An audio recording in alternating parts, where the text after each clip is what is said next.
എടാ, നമ്മുടെ ജീവിതത്തിലേ നമ്മളെ സ്നേഹിക്കുന്നവരെ നമുക്ക് എങ്ങനെ മനസ്സിലാക്കാൻ പറ്റും? അതിനൊരു ഗുട്ടൻസ് ഉണ്ടല്ലയാ. നിനക്കൊന്നും അറിയാത്ത ഒരു ഗുട്ടൻസ്. നമ്മൾ ഭയങ്കരമായിട്ടൊരു ബുദ്ധിമുട്ടിൽ ഇങ്ങനെ ഇരിക്കുന്ന അവസ്ഥയിലില്ലേ, ദൈവമേ ഇനി ആരെ വിളിക്കും, ആരോട് ചോദിക്കും, എന്തും ആയിക്കോട്ടെ. ചിലപ്പോൾ പൈസയ്ക്കായിരിക്കാം, അല്ലെങ്കിൽ മറ്റെന്തെങ്കിലും ഹെൽപ്പിനായിരിക്കാം. അങ്ങനെ ഇരിക്കുന്ന സമയത്ത് നമുക്കൊരു ഫോൺ കോൾ വരും ചിലപ്പോൾ.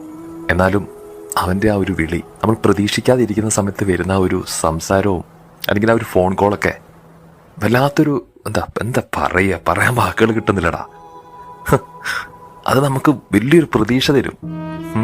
അവൻ നമുക്കൊന്നും തരണ്ട, പക്ഷെ ഒന്ന് വിളിച്ചല്ലോ, നമ്മളെ വിളിച്ചൊന്ന് അന്വേഷിച്ചല്ലോ, അത് മതി. അങ്ങനെയുള്ളവരാടാ, അവരെ നമ്മുടെ ജീവിതത്തിൽ കൈവിടരുത്. അനുഭവം കൊണ്ടാ പറയുന്നത്.